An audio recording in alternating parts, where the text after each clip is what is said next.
Bismillah, alhamdulillah, wa sallallahu wa sallam wa barik ala Sayyidina Muhammad wa ala alihi wa ashabihi ajma'in. I just want Jazakallah khair for everybody to come for Sheikh and Shai.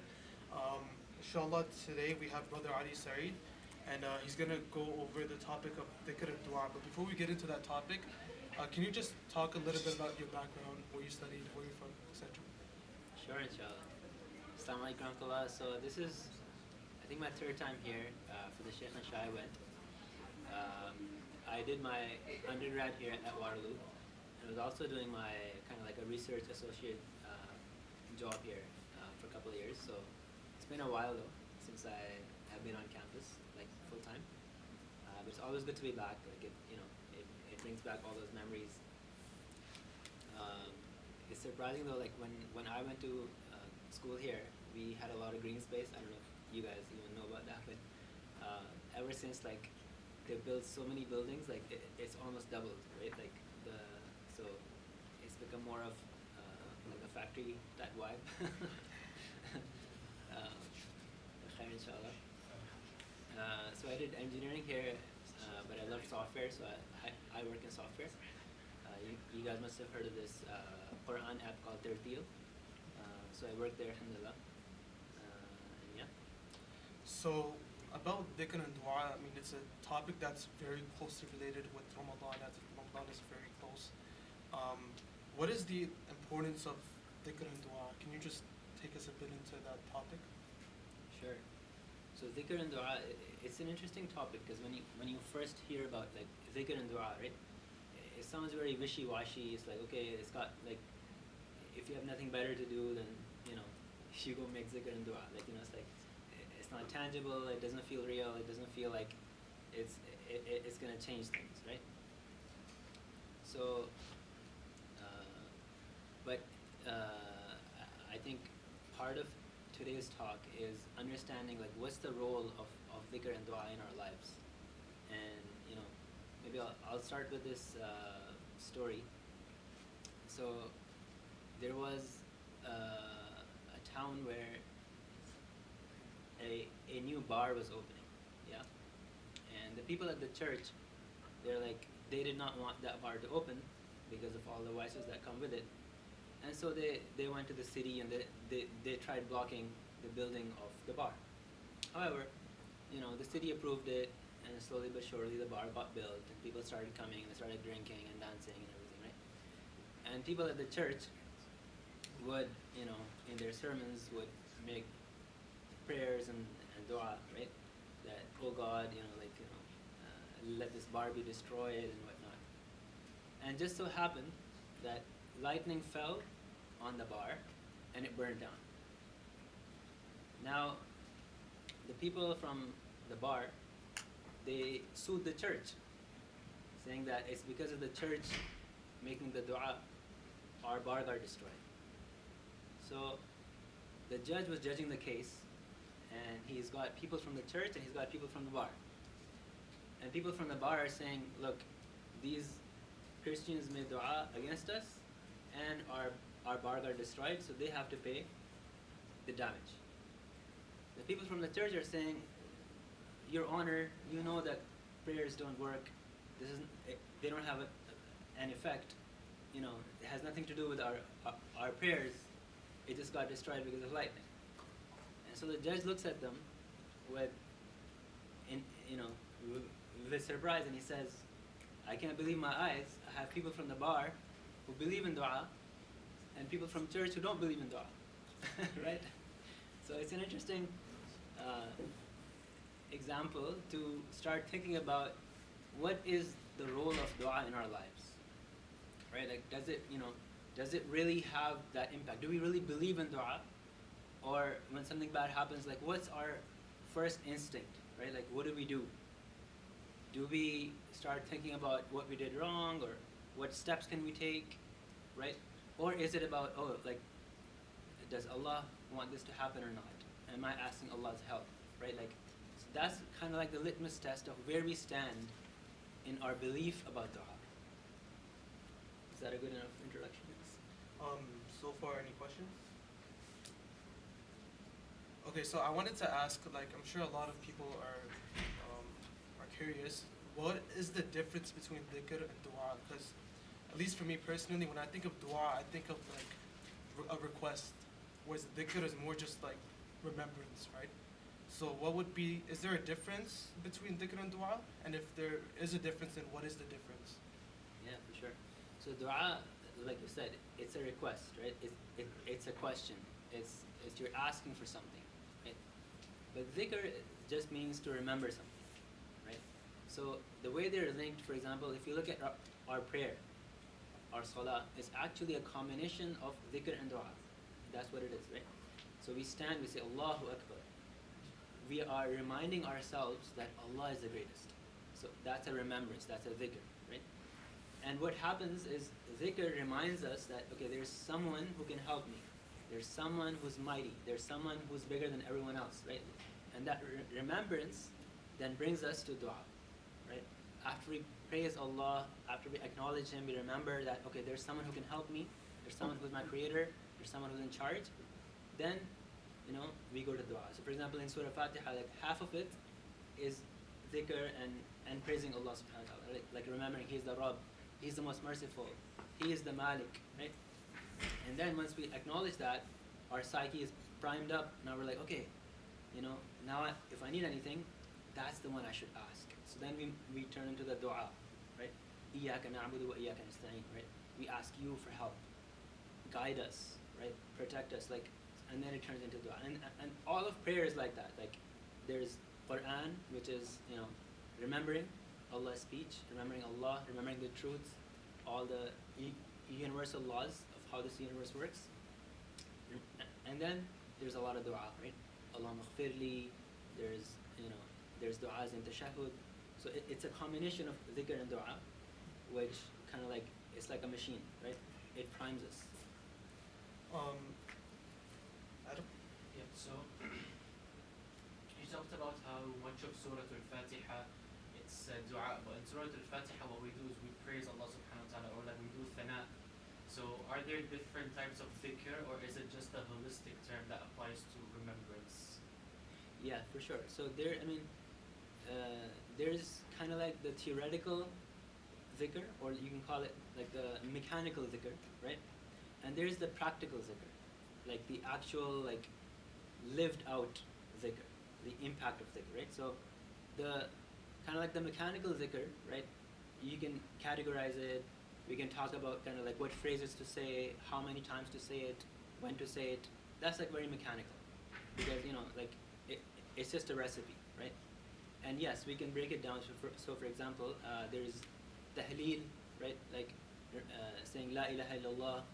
So recognizing that there's no one, right, who is the creator and the one whose laws should be followed except Allah. So that's tahleel. So when we say la ilaha illallah, we're actually reminding ourselves that, okay, I should not be obeying anyone else above Allah subhanahu wa ta'ala, right? So that's tahleel. So that's one type of dhikr. Then there's takbir, Allahu Akbar, right? Allah is the greatest. So whenever we go, like we're stressed about something, we're afraid of someone, then Allahu Akbar reminds us that no, I should not be afraid of them because Allah is bigger, Allah is greater. Or if we have, like for example, the common saying is that when we start salah, we say Allahu Akbar, right? And if it's like an expression of saying that whatever I'm about to think, or I'm worried about, Allah is greater than that. So all my worries, all my like thoughts are not worthy to be in the prayer because Allah is greater. So I should be focusing on Allah more, right? So again, it's like takbir is another type of dhikr where we say Allah is greater. Then there is tasbih. Tasbih is basically saying that Allah has no faults, right? There's like any other creation will have limits, will have faults, will have weaknesses. Allah subhanahu wa ta'ala is above that, right? The way that like we ask people, if you ask them a few times and you keep repeating, a point will come where they will get like tired of it. They'll get fed up.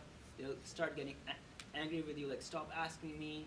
Or if you wrong people and you ask for forgiveness, there's going to be a certain limit after which they'll be like, okay, you know what, I can't forgive you anymore. Like you keep doing this, right? So, but Allah subhanahu wa ta'ala doesn't have that weakness. He doesn't have that limit. And that's what we're reminding ourselves, is that no, Allah subhanahu wa ta'ala, no matter how many times, right, we ask for forgiveness, we ask for things, He's not gonna get tired of that. So when we remind ourselves of that reality, right, then it eases our own psychology. Because as human beings, what happens is we model things against what we know, right? So for example, it's a very common phenomenon, like aliens. If you look at how aliens are drawn or depicted in movies, they all look very similar to human beings, right? They just have an extra eye or an extra leg or like whatever, like because human beings have this problem, like we can only model things after what we know. So what starts to happen is we start to model Allah subhanahu wa ta'ala's relationship also based on what we know. So when how our parents raised us, how our friends are treating us, like other relationships, other entities, other people in our life, that's what we model it after. But what tasbih does is it says, no, Allah subhanahu wa ta'ala is unique, He's different. We cannot model Him after this. And the more we say subhanallah, right, the more we're reminding ourselves, no, He's not like this, right? Allah subhanahu wa ta'ala, He is ar-Rahman, He will forgive me. He will take care of me, even though I've sinned, whatever. But if I come back to Him sincerely, then He is ar-Rahman. Like, so that's what we're doing when we're doing tasbih, right? So there's subhanallah, alhamdulillah. Yeah, so there's tahmeed. So tahmeed is like the hamd. So hamd it's a combination of gratitude but also praise. Okay? So that's another form of remembering. So for example, what happens is, like, if you see someone who's like really good at something, so why people have that like celebrity fear, or they get starstruck, like why? Because the other person is also a human being, right? But why do we have this awe for such people? Is because we appreciate perfection. We appreciate when someone has mastered something. We appreciate that beauty, right? So it's like that is what we are praising, and we are in awe of. And of course, who has that more than Allah subhanahu wa ta'ala Himself, right? The one who created everything. So that's part of reminding ourselves, like whatever beauty I'm seeing in this world, whatever design, whatever, like the miracle or all the benefits or all the blessings that I have, like who should I be thanking for that? Allah subhanahu wa ta'ala, right? So that's what that reminds us. So yeah, so to answer your question, Dhikr has a bunch of different categories. You can categorize them, but mechanically speaking, it might not actually have a benefit if we're only doing dhikr by the tongue, right? And we're not internalizing the meanings of it. So if we keep saying like subhanallah, subhanallah, subhanallah, but we never really understand, well, what does subhanallah mean? Like what's, because if you go back to the Sahaba, at the time of the Rasulullah sallam, the Prophet sallam did not bring like a new language, and he introduced a foreign word, right? And he said, okay, everyone has to say this word, and Sahaba did not understand what it means, like because that's not dhikr. Dhikr, in its essence, if we really talk about the practicality of it, is remembrance. And to remember something, right, is to be mindful of it. And that's really the difference. It's like the switch really happens, right, in dhikr when we go from that mechanical dhikr to the mindful dhikr. And so like every time we say subhanallah, alhamdulillah, we visualize something. Like what am I saying? Who am I saying it to? What does it mean? Right? And that's really when it starts to have an impact. And I'll just end with one more thing, which is like in psychology, like CBT and other methods, right? They talk about mental health, and many times it's our limiting beliefs, or it's something that our brain is not fully understanding, right? So they say to like say certain phrases or affirmations or something repeatedly to program the brain that like this is the truth, so that it starts to get unstuck. And subhanallah, that's what dhikr is, right? If you think about it, the prayer like 5 times a day. We're repeating these things, right?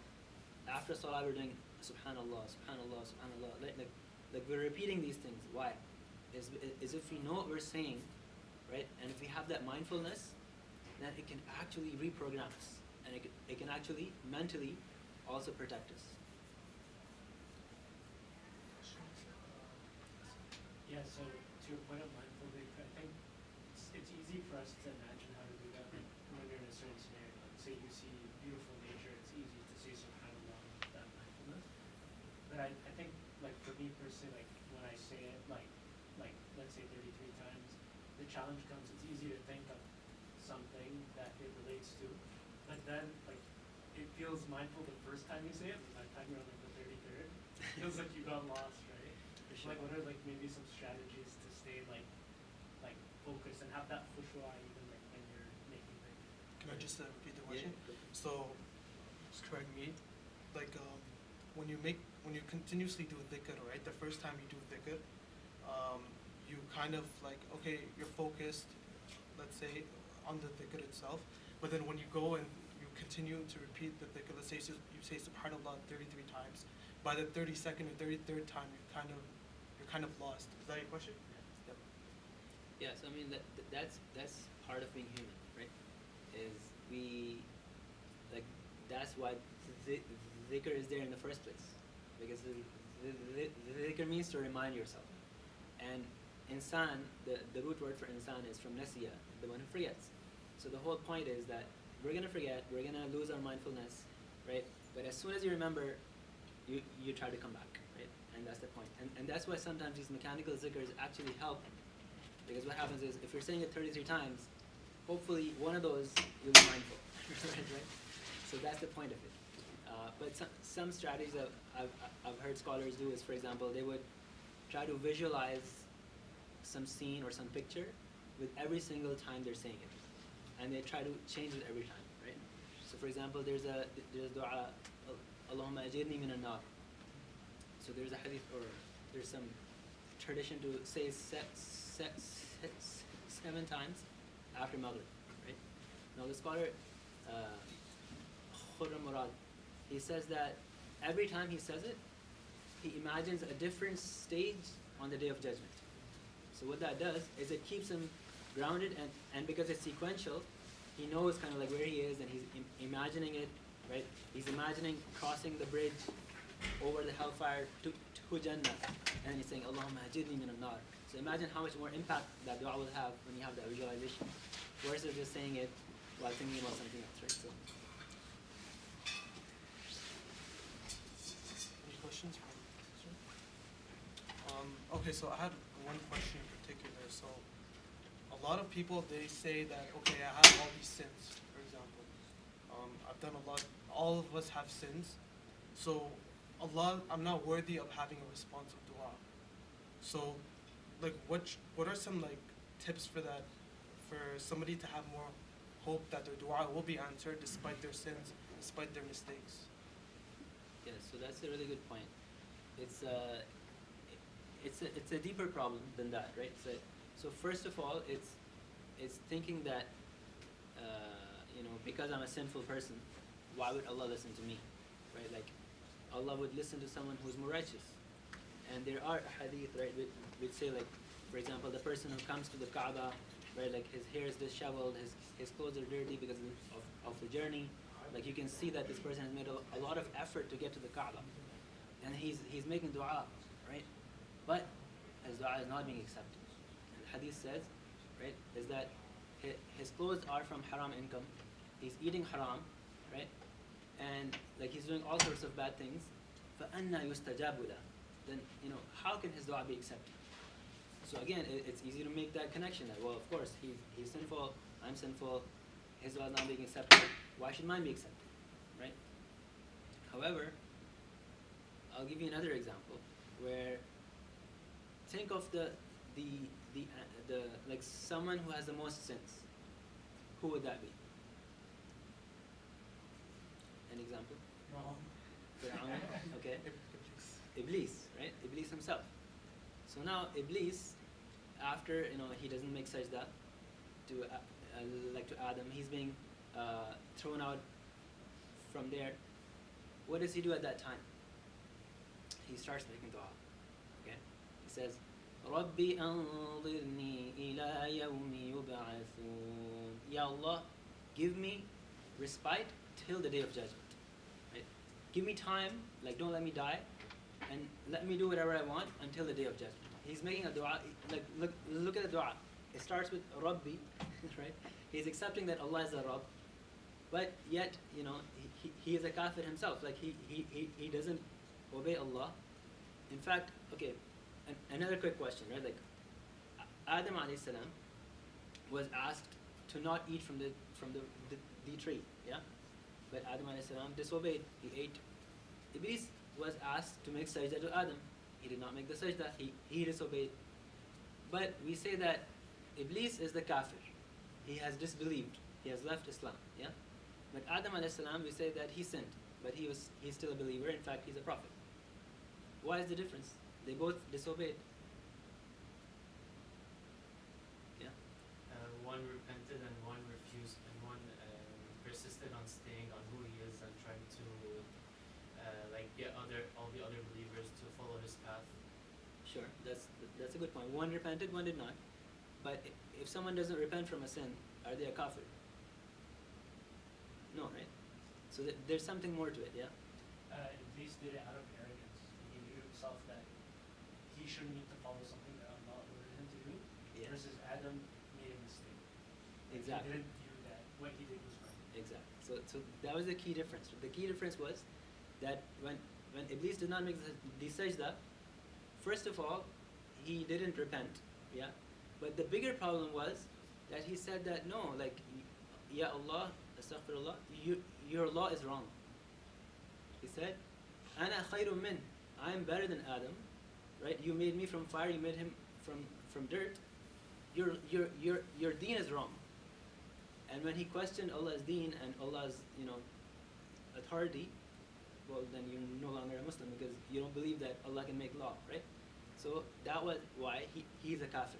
Now, this kafir, Shaitan, Iblis, he's making dua, Rabbi anzirni, oh Allah, give me time till the day of judgment. And what happens? Allah accepts his dua, right?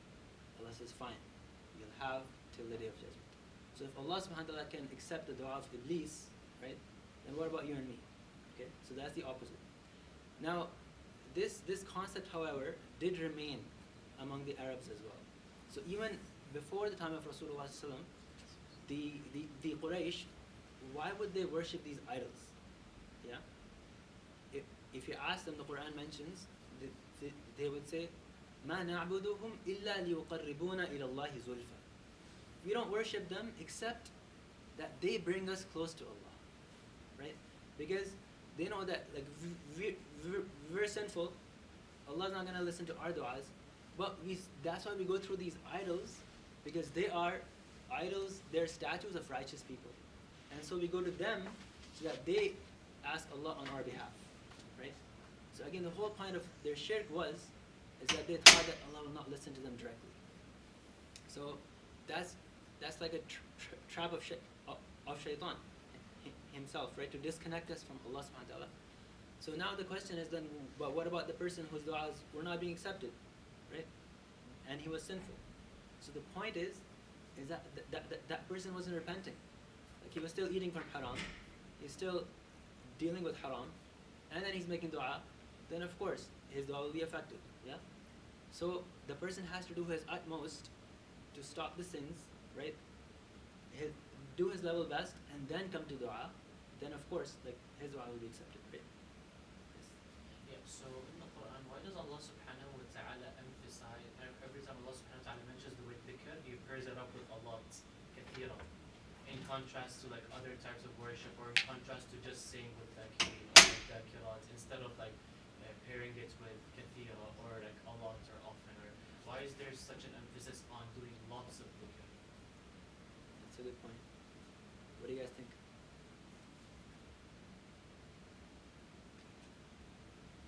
Well, earlier you mentioned that you do dhikr to remember Allah, and from the root word of humans is that we forget, right? That's why we have to do a lot of dhikr, so we keep remembering Allah. If we go, then there's a chance that we might forget. Yeah. Did you have your hand up? Yeah, I was gonna say something similar, like وَمَا حَيَاةُ الدُّنْيَا إِلَّا مَتَاعٌ. So it's like the dunya is created as a distraction. So if you don't do dhikr a lot, then you'll get lost. Right. So now we know that shaitan is our enemy, right? What shaitan is, his whole goal is that we don't remember Allah, right? In fact, there's a verse in Surah Ma'idah that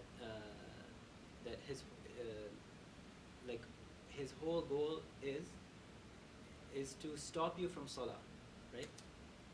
Is to stop you from prayer and stop you from the remembrance of Allah, right? Distract you, because that is when he's able to take control. He's able to take over your heart and do, like, you know, for example, in Surah Nas, we know that he's the one who whispers, right? Al-Qannas. And the way to protect yourself from the whispers of shaitan, right, is through dhikr. Because when we have mindfulness and when we remember Allah, then shaitan is basically casted away, right? So dhikr and kathira, the more you're doing it, the more you're strengthening and fortifying against that attack. Yeah. So that's why dhikr, it's kind of like it keeps you on that straight path, right? Like, because the path is always swerving. So the longer you leave it, like, the far off you'll go, right? So you don't want to be from the ghafilin. So the more you do it, the more you'll stay on the straight path.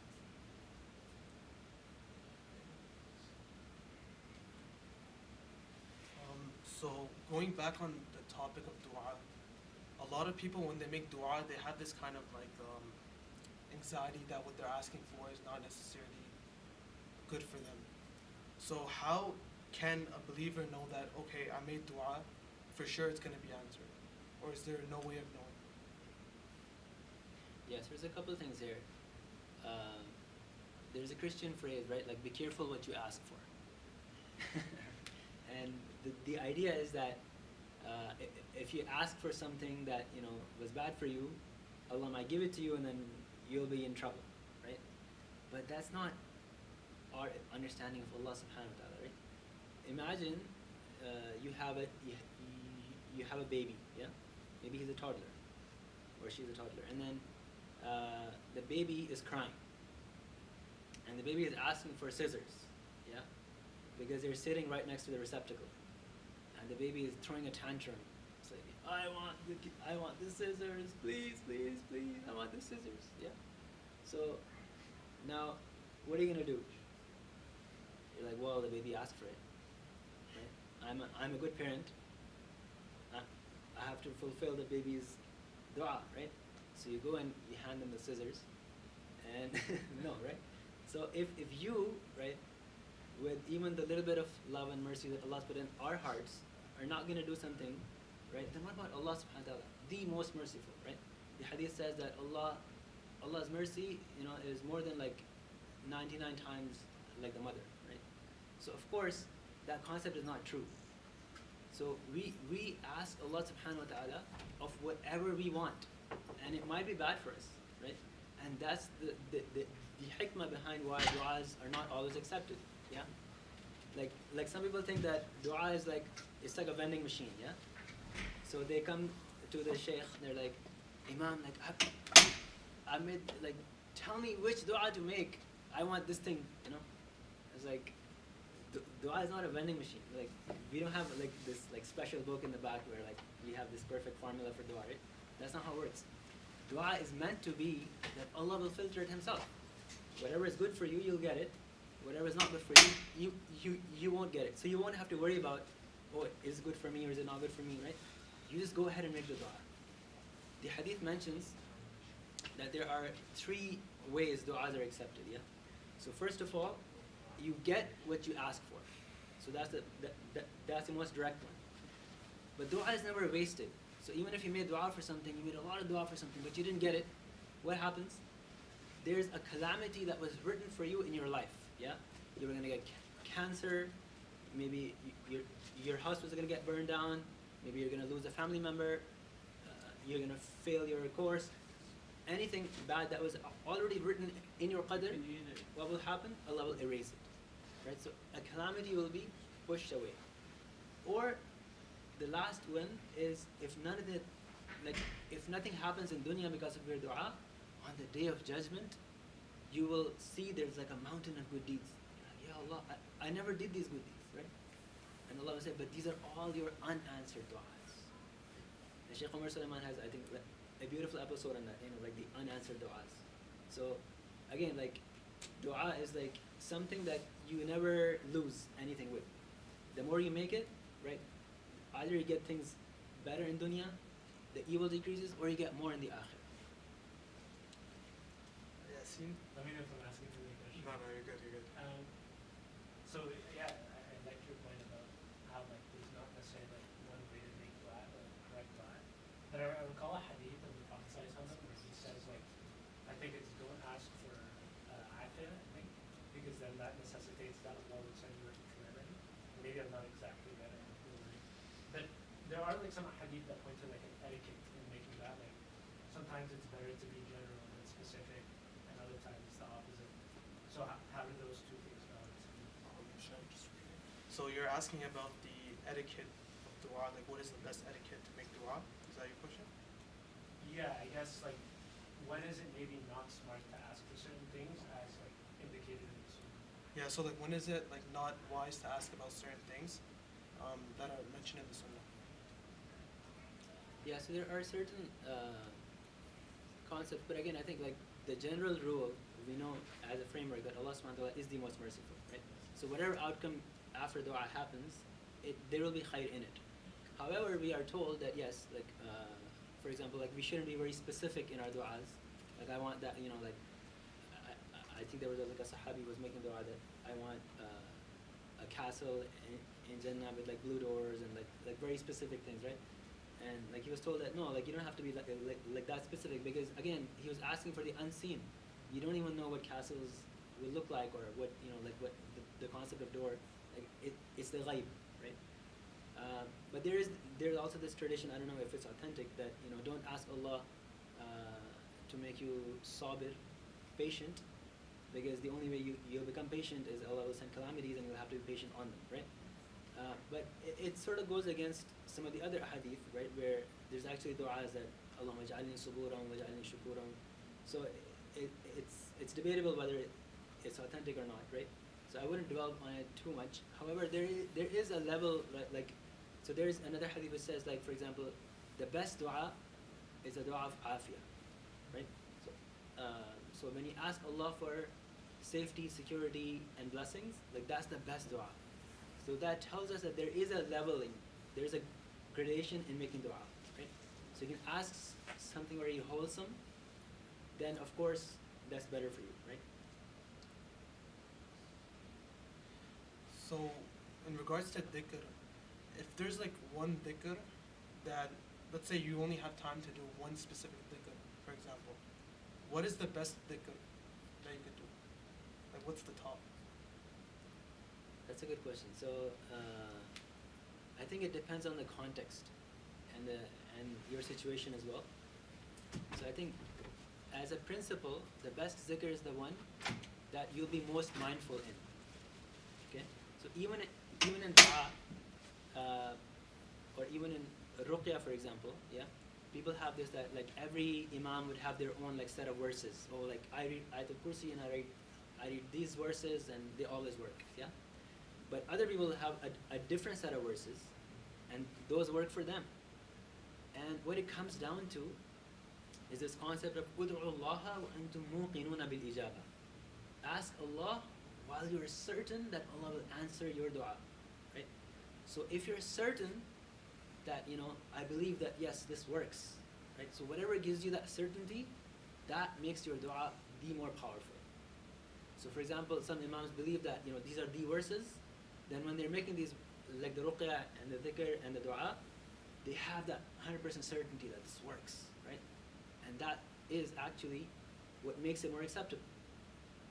Now, at the time of Rasulullah ﷺ, there was actually a chieftain who got bit by a scorpion. And there was no doctor or anyone, so he was about to die. And so they started running around asking, is there any doctor here? And these bunch of Sahaba, they were traveling through this town, and one of them claimed, okay, yeah, I can take care of it. And the other Sahaba looked at him, okay, how? Like, they know he's not a doctor. He's like, like, what do you got in your sleeve, right? Like, so they go to the chieftain, and they sit by his foot, and the Sahabi, he starts reciting Surah Fatiha, right? Bismillahir Rahmanir Rahim, Alhamdulillahi Rabbil Alamin. He reads Surah Fatiha, he spits on the person's foot, rubs it, and the chieftain gets better. And everyone in the village, they're like, so happy, and they're like, oh, you guys are, the best doctors and whatnot. And they gave him lots of prizes and everything, and gifts. Now, when they come to Rasulullah, right, they tell the whole story, and Rasulullah himself asked, like, how did you know to recite Surah Fatiha, right? Because he said, I didn't even teach you that, right? But the Sahabi said, I know that, it has shifa in it. Quran has shifa. So because he believed in it so, like, certainly, that when he did the dhikr and the dua, it had a different impact. But when we do it, and if we don't have that conviction, then it's not going to have the same impact, right? And that's the difference. So the best dhikr also would be the one that first of all you believe in it, that this is the dhikr, like, so if you want to look for authenticity, if you want to look for, like, whatever gives you that contentment that I'm doing the right thing, I'm doing the best dhikr. So that's number one, yeah. Number two is based on your situation. So Sheikh Umar Salman has another episode on this, I think he did it before Ramadan. Like, people are asking the same question, like, like, I have this Laylatul Qadr coming up or something, like, which dua should I make, which dhikr? And so he kind of like classified them as like different types of formulas that you can use based on your condition. So for example, if you have a garment, if you have a shirt, yeah, but it has some stains on it, now you've got a bunch of products on your side, yeah. You can put a detergent, you can put a perfume, you can put, like, these different things that are at your disposal. What are you going to use? If you got dirt on your clothes, you're not going to put perfume, right? So the tasbih, or like the perfumes, you might leave it, when you're in a better state. But if you're feeling sinful, or if you're feeling not close to Allah, you might want to start with istighfar. So you start cleansing yourself first, right? When you start feeling better, when you start feeling more clean, then you can start putting perfume. So so again, I think the dhikr also depends on your context, like what you're gonna connect with most. And also, you can also look at from another angle, from a psychological angle, like, what are you feeling right now? Are you feeling worried, right? Are you feeling uncared for? Are you feeling lonely? Are you like, and you can kind of like address that as well through dhikr, right? So for example, like al-wadud, you can start doing dhikr with Allah's names. Ya Allah, you're the most loving. Ya Allah, you're the most merciful. And that you'll start feeling that level of care coming from Allah subhanahu wa ta'ala, right? So again, it depends on your context. So in terms of dua, right? Like earlier on, we discussed how sins can affect your dua and the answer of your dua. What are some ways, like what are some good deeds that you can do that will increase the chances of your dua being answered? Or is it just good deeds in general? That's a good point. So definitely good deeds in general, but there's this concept of wasila, right? There's a verse in the Quran, Ya ayyuhalladhina amanu ittaqullaha wabtaghu ilayhi al-wasila, right? So what is wasila? Wasila simply is like, it's a means. So use some means to get closer to Allah subhanahu wa ta'ala, right? So wasila is talked about when scholars would talk about dua as well. It's like, is there some wasila we can use to make our dua stronger? Yeah. Now the problem is that there is kind of like shady wasilas, right? Which, so they're not based on Quran and Sunnah, right? So those are the things you want to stay away from, because they're not authentic and they're not Islamic. But then there are authentic wasilas. Okay. So for example, there's a story of where there were three men who were traveling through this forest or this wilderness, and there's caves and there's everything. And there's going home. All of a sudden, this huge storm comes, and so they are forced, like to find some shelter, and they go into a cave. But maybe there's an avalanche, there's this, there's that, and like rocks are falling, and the mouth of the cave closes shut on them. Now they can't get out, and now it's starting to get dark outside. Now they're worried for their lives, like they're gonna die there because they can't get out. So then, the three of them, they decide, okay, let each of us think about a good deed we have done, and then by that good deed, we'll make that a wasila, and then we'll ask Allah to help us out here. Right? So the hadith goes that like the first person used his good deed, which was, I think, like one of them was taking care of his parents. He said he came home like one night, his parents were already asleep. His routine was that he would always give them food first before his own family. But because they were already asleep, he didn't want to wake them up. But his whole family kept waiting and crying at night, waiting for food. But he said, no, like I want my parents to eat first. So when they woke up, near Fajr time, then I gave them food first. I respected them, I cared for them, and then I gave it to my family. Ya Allah, if I did that for your sake alone, then please help us out. And as soon as he made the dua, the rock moved a little bit, right? It started to open. So again, we find from this, there's three good deeds being mentioned, yeah? One is taking care of the parents. Another one is, I think, good in business transactions. So there was someone who came and he gave some sheep or goat that he had to return, but by the time he came back, the whole herd had grown so much. But when he came back to take it back, the person gave him everything. He was fair in his trade, and so the other person took everything. He like he didn't leave any sheep behind. Yeah. And the last one, I think, is about indecency. So between a man and a woman, like they were about to commit zina, but then he left it because of Allah subhanahu wa ta'ala. And so they all said that, Ya Allah, if I did it for your sake alone, so it shows that a sincere act of worship done only for Allah's sake is like one of the strongest ways, right? That could be used as a wasila. And then when all three of them made the du'as, then the rock moved and they were able to get out. So that shows us that, like, there's this good deed. But yeah, in general, there's many good deeds, and then there's like also like times and places, right, which make du'as more acceptable. Adam? So in the Quran, there's so many stories of how dhikr was a means of protection from sin, such as the example of Yusuf alayhi salam, or the example of whenever Isa alayhi salam was being asked to or like Allah subhanahu wa ta'ala says says to Isa alayhi salam, did you tell them that you're God? And then he says Subhanak. So how much of a role does dhikr play in protection from sin, and is it a means from protection of sin that we can use in our daily lives? And if so, how can we actually utilize that instead of just saying it on autopilot? Okay, so how does dhikr play a role in preventing sins or wiping away sins? Is that your question? Yes.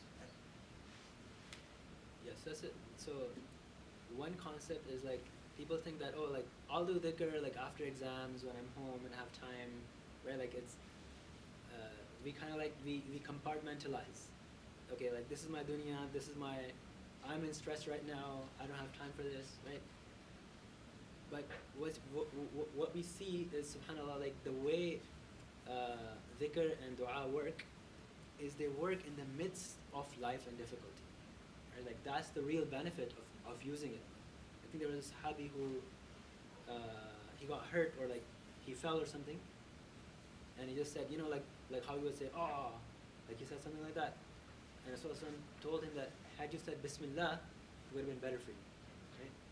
So what he was training him is that, like, subconsciously, the phrase that should come out of our mouths is not like ooh, or like whatever, it should be Bismillah, right? And what that does is that it reminds us that, okay, it's like Allah is here. He'll protect me, right? Or like if I'm hurt, I can ask Allah for help. So that having that like in our lives, right, is really important. Now the other point was like can dhikr protect us from sin? Of course, right? Like, that was the whole point, that the whispers of shaitan are weakened when we are in a state of zikr. And again, there's mechanical zikr, but then there's that mindful zikr. The mindful zikr, like, it takes us to a different level, right? We're able to, like, just like you start feeling that, like, much lighter. You start feeling like you have a lot more focus, right? So all that comes when you have that mindful dhikr. Now, there's so many du'as mentioned in the Quran, right? Where people were like in impossible situations. And then Allah gave them ease through that. And what happens many times, like for example, someone is not religious, yeah, they're going through a difficulty, and then they start making dua, right? And that's actually Allah's way of bringing people back. There's a verse in the Quran, فَلَوْلَا إِذْ جَاءَهُمْ بَأْسُنَا تَضَرَّعُوا. Right? Why not, when difficulty and calamity came to them, they humble themselves, right? And they ask Allah for help. And that's kind of like the trigger also in our lives. Is that when we're going through a difficulty, it's actually Allah wanting us to return to Him. Right? So we find, for example, Yusuf alayhi salam, he is a servant, a slave, right, in this minister's house, and he's got no authority, and this lady is enticing him for sin, and what does he do? He makes dua, right? And Allah protects him from that. We find Zakaria alayhi salam. Now, for example, what another interesting point is, Allah subhanahu wa ta'ala is teaching us through dua the concept of hope. Yeah? Many times, if someone comes to you, yeah, let's say he is 79 years old, doesn't have any kids, okay? He's like, oh, like, I don't have any kids. What do I do? What advice would you give him? He's like, I want to have kids. What advice would you give? Yeah? Any advice? Sorry? Many said advice. Well, he's too old, like, right? Like, what will tell him? Yeah. Make dua, sure, mashallah, like, yeah. Adopt, exactly. Right? Like, we're like, well, you're not, like, you're past your age, right? Like, you're like, we're gonna either tell him to adopt, or we'd be like, well, he's too frail, like, he can't even adopt. Like adopt. We'd be like, just have sabr, you'll have more in the akhirah, don't worry about dunya, this is just dunya. Like, that's the angle we'll play, because there's nothing we can do, right? Now, what is Allah teaching us though? Zakaria alayhi salam, he's old, his hair is all white, yeah, he's an old man, and he makes dua, and Allah gives him children, yeah? So what Allah is teaching us is that when we think about problems, we think that there's no hope.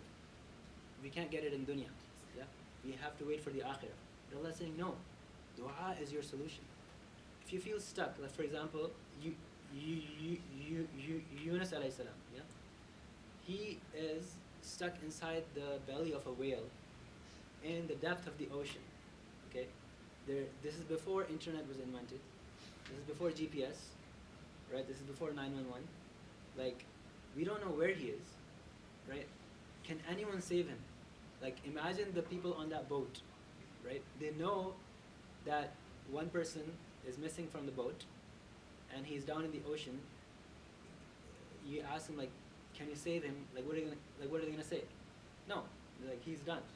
Like, there's no hope. That's how humans think.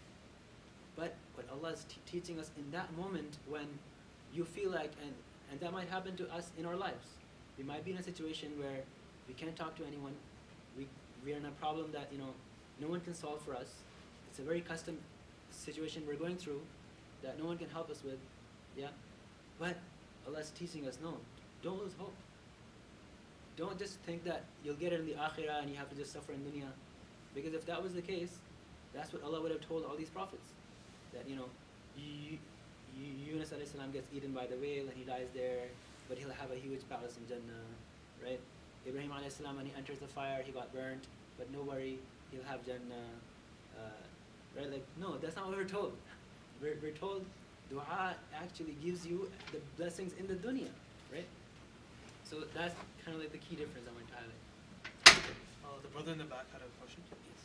This is more of a comment on that example you made about like subconsciously saying like some sort of word instead of saying Bismillah or Alhamdulillah. I think the main thing that counts is like resisting that subconscious and then saying the dhikr anyway. So that in a way that's mindful dhikr.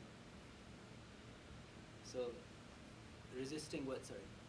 Resisting the urge to say like some sort of like any like say ooh or Okay, ooh, yes. all that. Right. Instead like fighting it and then saying Bismillah, Subhanallah, Right. Astaghfirullah. I think that counts as mindful dhikr. Yes, for sure, mashallah. Yeah. So whenever like the interesting thing is like someone asked this question to one of our teachers, that what if someone does these azkar so often that they become like autopilot? Yeah. Are we still rewarded for them? Because we're not doing it out of intention, right? Like, because we're told, like, I mean, there's a hadith, إِنَّمَا الْأَعْمَالُ بِالنِّيَّاتِ. We're only, actions are only by intention. So if we're not intending them, there's like autopilot happening. Are we even rewarded for them? So it goes back to, well, how did they become autopilot, right?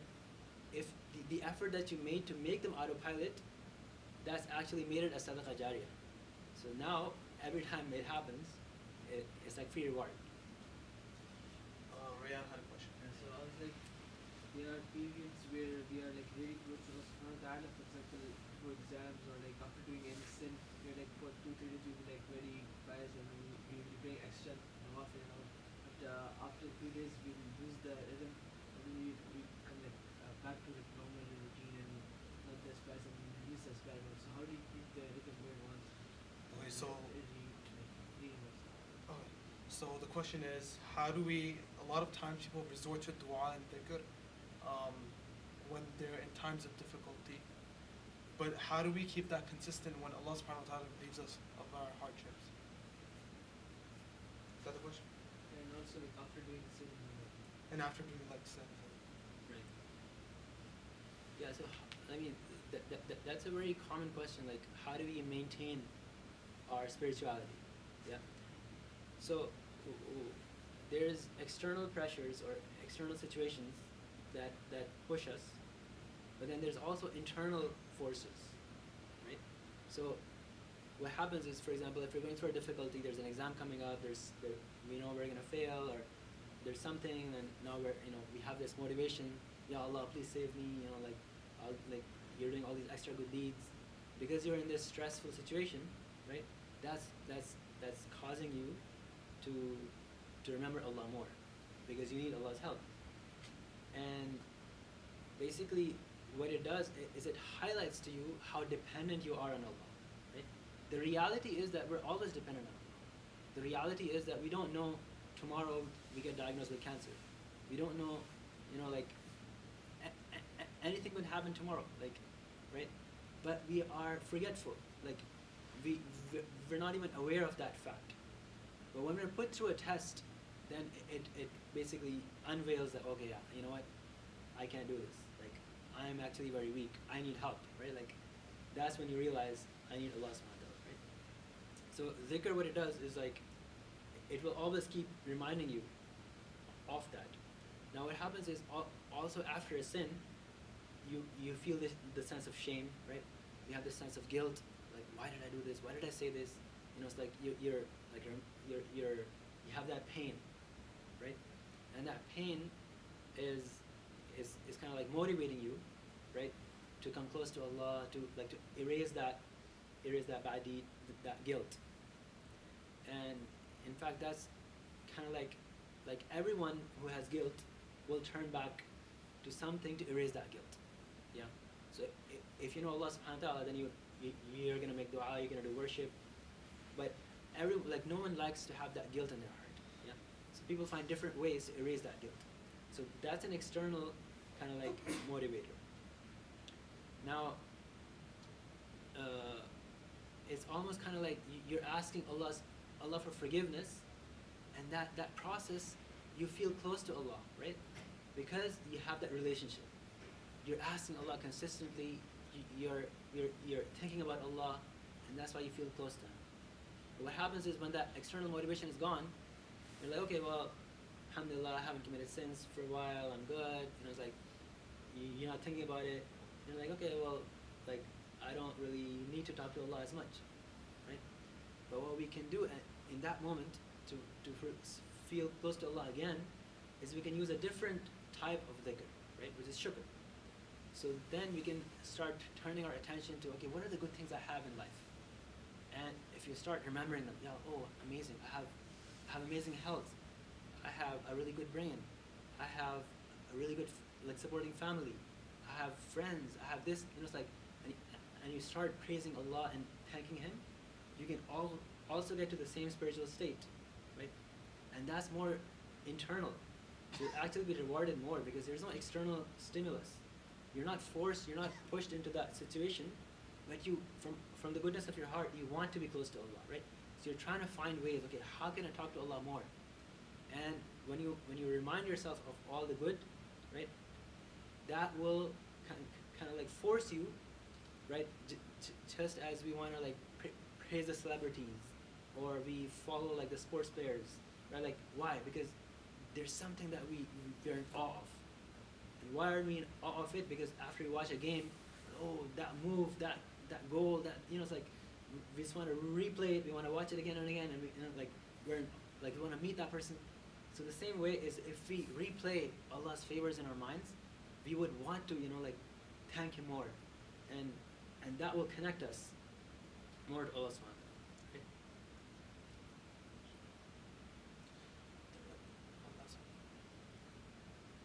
Sorry.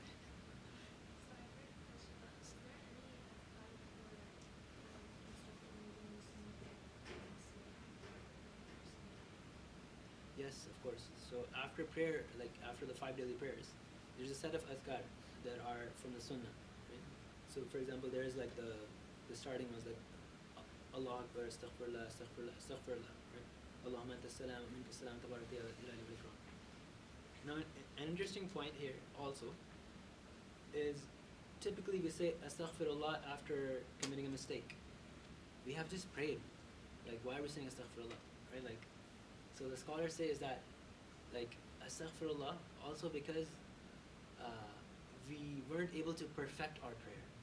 Maybe in our prayer we weren't able to focus 100% of the time. So we're asking Allah's forgiveness that we weren't able to give Him His due attention, right? So again, like, so these are the common ones, and then there's like the Subhanallah, Alhamdulillah, Allahu Akbar, 33 times each, and then there's like the La ilaha illallahs, like there's a bunch of them. There's Ayat al-Kursi, there's the Qul huwallahu ahad, Qul a'udhu bi falaq, Surah Nas. So there's a bunch of them, and they're very like common, right? They're easy to find. You have a question? Yeah, my question was, they say that istighfar is also relieves pain, right? So is it okay for me to do istighfar for the intention of relieving any pain that I have?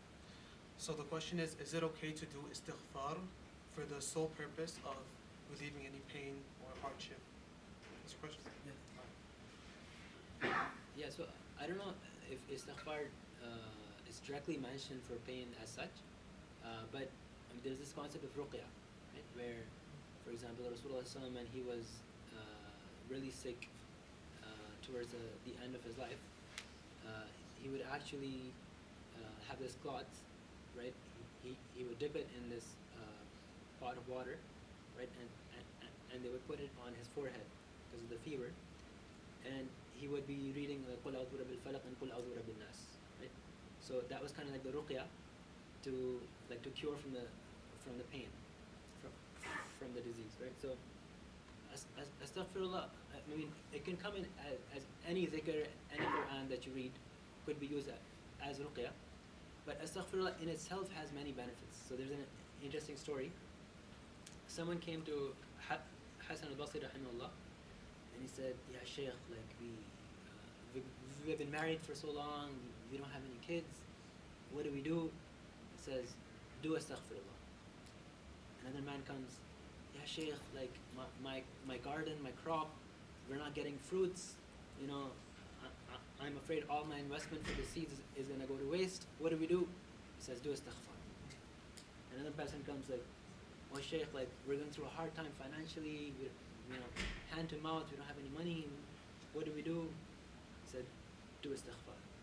So someone sitting in the gathering, he's like, oh, is this a sheikh or a Quran sheikh? Like, he doesn't know anything. He just tells everyone to do istighfar.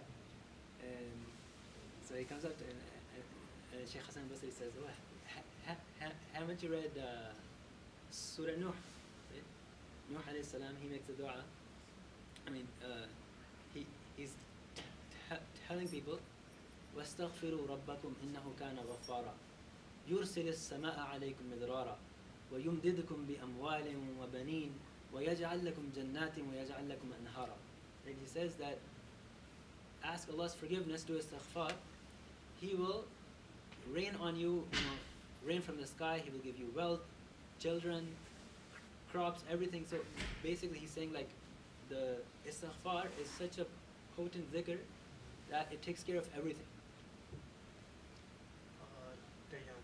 So there are many like ulama and like the Sahaba, for example, Umar radiallahu anhu, he said on his, like he used to say that if there was only one person that was to go to hell, he used to say like it would be like he used to become scared, and then he used to say if there was only one person that would go to Jannah and he would have the hope that it would be him. So I was like, how do we get that sort of iman of like like because like sometimes we do some good action and we're like I'm not gonna go to hell or like that sort of thing, and then it's like how do we get the balance between hope and fear? So, how do we get the balance between hope and fear when looking at like your akhirah, for example? So having enough fear that you fear Jahannam, but at the same time you have hope of Jannah. Is that your question? That's a really good question. So, interestingly, how some people think about hope and fear is they are hopeful they'll go to Jannah. Yeah? Now, because they're hopeful they'll go to Jannah, that means that they don't have to do anything because they're hopeful, right? Or they are afraid, right? Like, okay, like I'm gonna go to hellfire, right? But now because they know they're gonna have to go to hellfire, well, what's the point of doing anything? Because I'm gonna go to hellfire anyways, right? So there's this kind of like this extreme hope and fear, yeah, which is actually wrong. So either people think that they're gonna go to hellfire, they're at the bottom end, or they're gonna go to Jannah, right? Like that's the hope and that's the fear. But the narration you mentioned of Umar radiallahu anh is so beautiful because it actually puts it in the middle. He's using hope when he's thinking about the hellfire, and he's using fear when he's thinking about Jannah, right? He's saying that I'm hopeful that I won't go to hellfire, right? So he's hopeful that he's above that red line, right? But he's afraid he's not going to make it to Jannah. But he thinks he's below the green line, yeah? So that's kind of like he's compressed the scale of hope and fear to be in the middle. And what that does is this is really the active hope and fear, because now you have to stay between red and green. Like you want to cross into the green, right? But you have hope that you're not going to go below, right? And that's the reverse way of thinking about hope and fear. Is that when you're hopeful that okay, I'm not going to go to Jannah. I hope I'm not going to go to Jannah. I hope I'm not going to go to the hellfire, right? You're kind of like in this gray area where you feel like you might dip below red, but I hope I won't. So you work hard to stay above it, right? But then you're like, well, but I'm not going to make the green, right? So then you work hard to get to the green. And that just like psychologically, I find that narration from Umar radiallahu anh like very interesting, like the way he thought about hope and fear. Umair?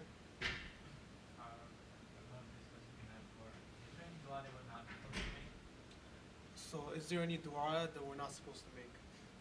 Right. So there are certain du'as, like it's typically about negative things, yeah? So we're asked, for example, like don't ask for death, right? Don't ask that, Ya Allah, just kill me, or it's like we don't make du'as like that, yeah? Because life itself is a ni'mah, it's a gift, yeah? So it'll be ingratitude if we ask Allah, like to take it away. Also we're asked, like we're told, actually like dua for cutting the ties of kinship, right? Dua for sin, like those won't be accepted anyways. But we're told like like don't make such dua, right? Cursing others, like for example, we're told like so like kind of like all the negative duas. If someone is going through a really difficult test, right? So for example, someone has like cancer or some really bad disease, and like they're just going through immense pain, and they can't stand it. And they're like, Ya Allah, just it's better if I die, right? The dua we're told from the Sunnah is like, don't ask Allah, even in that situation, for death, but ask Him that make the life good for me as long as I live, and make the death better for me when I die, right? And that way, we're asking again. It's going back to the wholesome concept. We're asking Allah for the afiyah. We're asking Allah for the safety and goodness, whichever way it comes. But we're not specifying like I want it this way exactly. So my question is regarding dhikr and dua. Like, how do you develop a consistent routine of making dhikr and dua without burning yourself up? Because a lot of people might come out of this halaqah saying, okay, I'm going to say astaghfirullah 1,000 times after fajr and 1,000 times after dhuhr, and I'm going to do all these great things, and then because they don't have the tolerance for it, they maybe don't even survive 2 or 3 days. So how do you develop a consistent routine of dua and dhikr without burning yourself out, and also following the command of Allah to do a lot of dhikr, dhikrun kathira? Yeah. So one thing is like it has to be part of your natural routine, right? And it has to be close to your heart. So I'll give you an example. Like when I plug in my phone at night, right? I don't have a wireless charger, sorry. So I have to make sure that like I plug in and I wait for like the notification that it has been plugged in, right? Because I don't know why I do it, but perhaps one day I didn't check it, and in the morning I realized that it wasn't charged, right? So the phone, when we plug it in, there's 2 ends of that charging cable, right? There's one end that goes into the phone, and the other one goes into the wall. Now the problem with our dua and dhikr is that we sometimes just kind of like half-heartedly plug it in, and don't really care that it's fully plugged in, right? And that's when it stops working. So in our dua, for example, sometimes we're like, yeah, it'd be great if I get an A, but B isn't bad either. Or it's like, it'd be great if I get this job, but if I don't, that's fine too. If I get into masters, oh, that'd be awesome, but I don't think I'm gonna make it anyways. Like so like we're already like wishy-washy about what we want, right? And that weakens us, because we're not even pushing it into the phone, right? We put the cable to the phone. We're like, it's okay, like I'll see in the morning if it works or not, right? Like that's not how it works, because we think, oh, this is just dunya, right? Like, but we're actually supposed to be attached to what we want.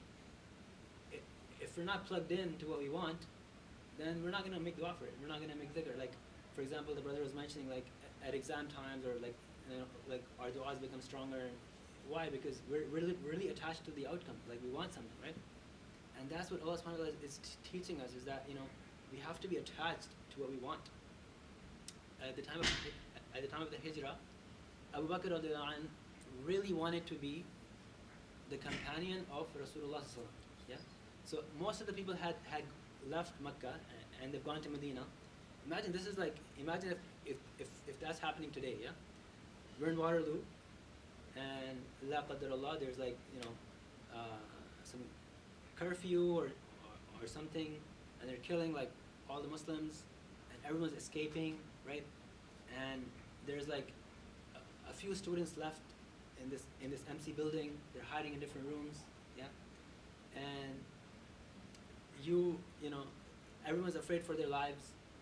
But at this point, Abu Bakr radiallahu anh is like, no, I want to be the bodyguard of Rasulullah sallallahu alaihi wasallam. I want to have that on my life. If anything happens to him, I will be the first one to get in front of that. And so Abu Bakr radiallahu anh, he comes to Rasulullah and he keeps asking him, Ya Rasulullah, can I be your companion? Can I go with you to Medina? And Rasulullah said, no, like, I don't know yet. I'm waiting for the command from Allah. So, I don't know if you can, basically. At that time, the mode of transportation was the camel, yeah? But to go through the desert, the camel has to be prepared. You can't just take a camel into the desert, it's gonna die, yeah? So you have to give him like food and water, and you basically have to like fatten him up for like a few days, maybe a few weeks, before it's all stored up. Now you can take him to the journey. Abu Bakr radiallahu anh, he buys another camel for Rasulullah sallallahu alaihi wasallam, and he starts feeding that camel. So he's preparing 2 camels. He has zero guarantees that it's gonna work, right? But he's put in his investment.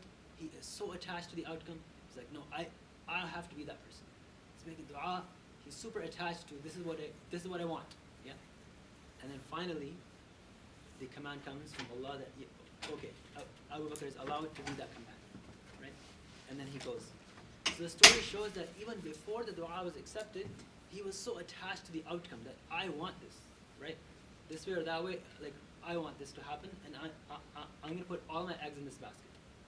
So that's number 1, is that we need to have goals that we're really attached to, and then we won't burn out with dua.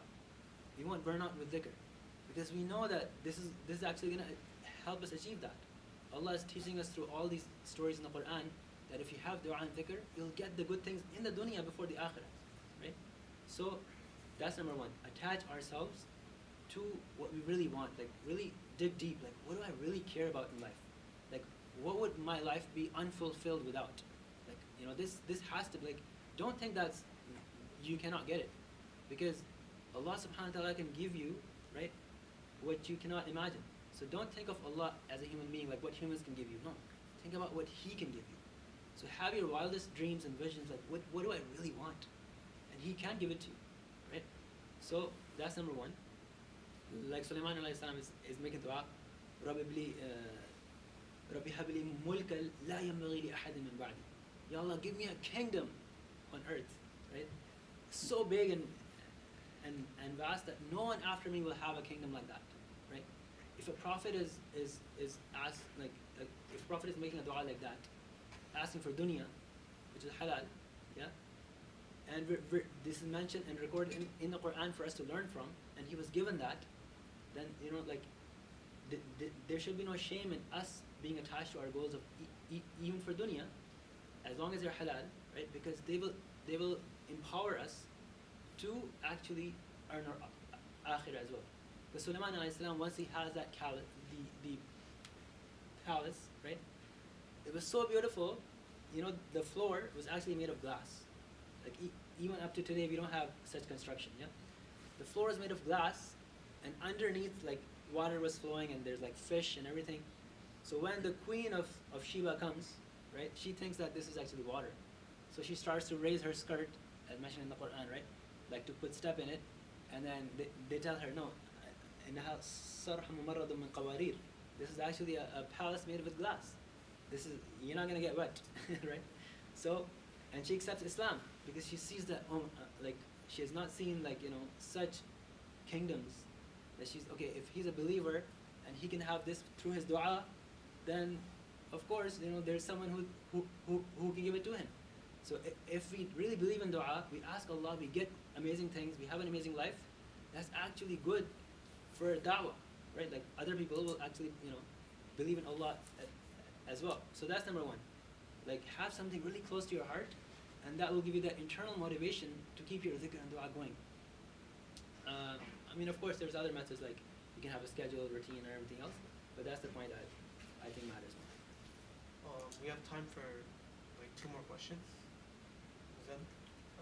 So I've been told, at least like when you make dua, like it may not be immediately accepted, like it may be like delayed for a better time, or like even the akhirah. Like, could you explain more of that? So the question is, with the concept of dua, when you make dua, there's a chance that your dua might not necessarily be answered in this world, and it's going to be answered in the akhirah. So that's your question.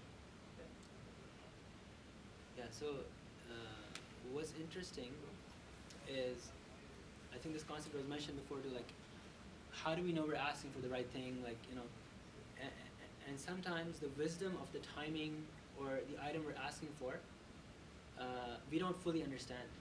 So we might think that X is really good for us, but maybe Y is better for us, or maybe X is good for us, but not right now. Like maybe after some time.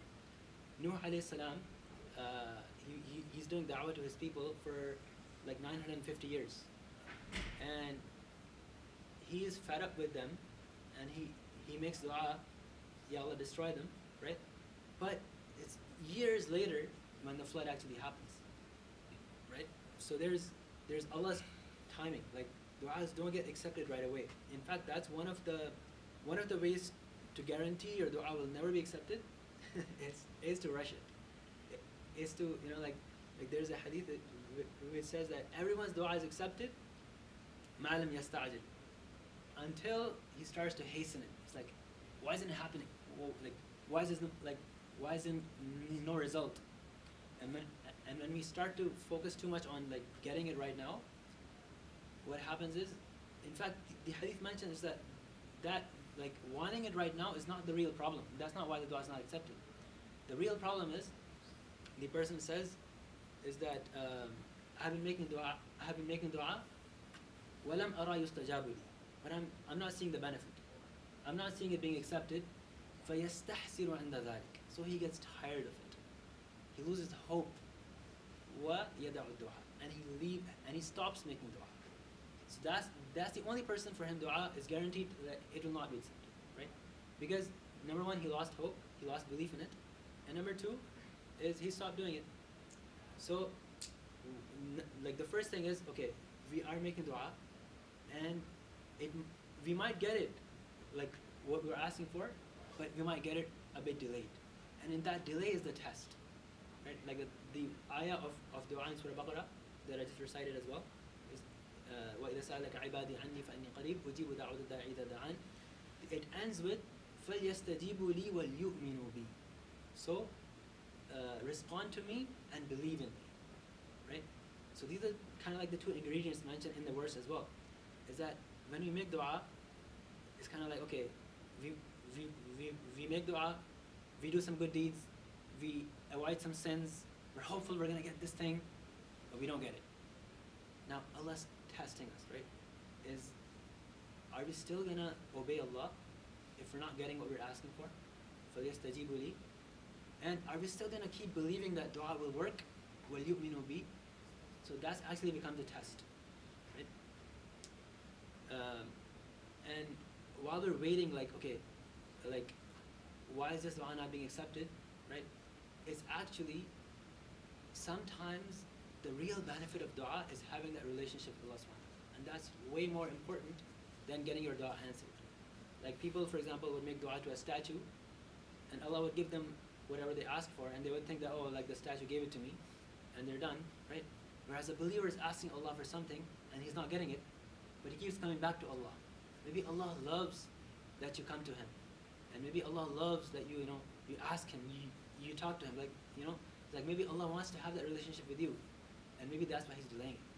So that relationship in itself becomes a bigger gift and a bigger benefit than actually getting your, like, whatever you're asking for. I think I saw Halab, yeah.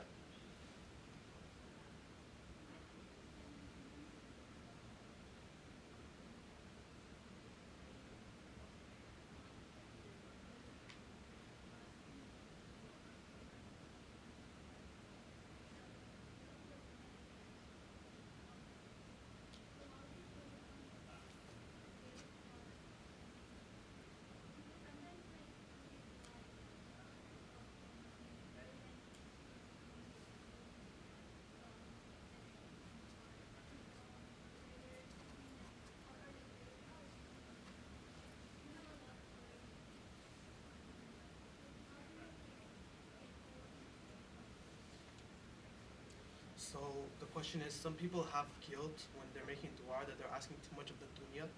So they might ask for a career, they might ask for wealth, but they're not necessarily asking for things of the akhirah. Is that your question? How do you overcome the guilt? Yeah. So see, there's a big misunderstanding is typically we're told that as a blanket statement that anything to do with dunya is wrong, right? And we should be focused on the akhirah alone. And the love of dunya is evil and everything. Yeah. And I think in my last session here, that's the topic we talked about actually, is breaking down that that's actually not true. Right? Because there's so many, for example, there's a hadith that like لا يؤمن أحدكم حتى يحب لأخيه ما يحب لنفسه. None of you will be a true believer until they love for their brother or sister what they love for themselves. Okay? So it shows that you have to love something for you to be able to then give that something to your brother or sister, right, to be a true believer. If you don't love anything from the dunya, then you're not going to give anything to your brother or sister, right? And then you're not a believer. So, and then in the Quran we're told like, لن تنالوا البر, you're not going to reach piety حتى تنفقوا, until you spend مما تحبون, until you spend from what you love. Now this verse is not talking to the kuffar. This verse is talking to the Sahaba. So the Sahaba are told, you're not going to become more pious until you spend or give from what you love. Meaning that the Sahaba must love something of the dunya that they have to give. So the love of the dunya in itself is not the problem. Yeah? We're told this concept is like throughout the Quran. Like قُلْ إِنْ كَانَ آبَاؤُكُمْ وَأَبْنَاؤُكُمْ, like, you know, like the verse like your parents, your family, your business, your house. أَحَبَّ إِلَيْكُمْ, if it becomes more beloved to you than Allah and His Messenger and struggle in His path, then there's a problem, right? So the loving of the dunya is not the problem. But when this love becomes more beloved than the akhirah, then that's the problem, right? And I'll end with this in Surah Baqarah, the dua, the famous section about the Rabbana Atina Fid Dunya, right? Like, so after Hajj, there's a section which talks about when people come for Hajj, they start making dua.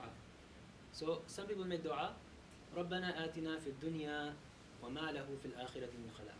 But they say, oh our Lord, give us in the dunya, but they'll have nothing in the akhirah. It's a very scary verse. Oh, like, yeah, asking for dunya, you're not going to get anything in the akhirah, right?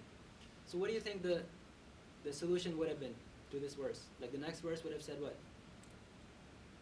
Ask for what? Akhirah, right? So the next verse should have been that وَمِنْهُمْ مَنْ يَقُولُ رَبَّنَا آتِنَا فِي الْآخِرَةِ حَسَنَةً وَقِنَا عَذَابَ النَّارِ.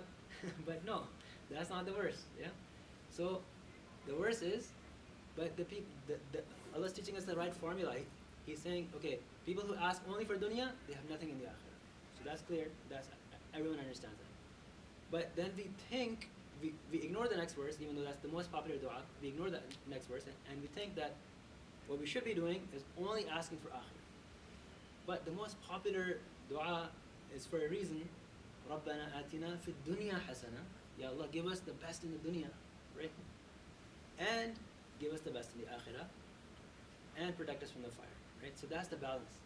So I think this guilt is partly from shaitan, right? Like, because he wants to break us out of that balance.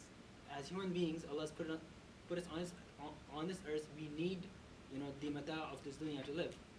And if we have that guilt, then we're not gonna be able to live if fulfilled life. And then we can't ask for the hasan and the akhirah, right? So the hasan and the dunya comes first, and then comes the hasan of the akhirah. So as long as I think ways to overcome that guilt would be, as long as we add akhirah in our dua, then we can silence that voice that's saying, well, this is what Allah is asking us to do. He's saying ask for good in the dunya, but also ask for the good in the akhirah. So that's what I'm doing. If I only ask for the good in the akhirah, then I'm actually not following the dua of the Quran. So both of them are wrong, right? Like, only asking for dunya is wrong, only asking for akhirah is wrong. We're told ask for both, because Allah can give you both, so why not ask for both? Anything closing you want to? Any closing remarks, perhaps? No, inshallah, jazakumullah khair. It was an amazing session, and may Allah make us all people of dhikr and dua, especially in the Ramadan coming, when du'as are more acceptable. May Allah make us, people whose du'as are accepted, inshallah. Jazakallah khair.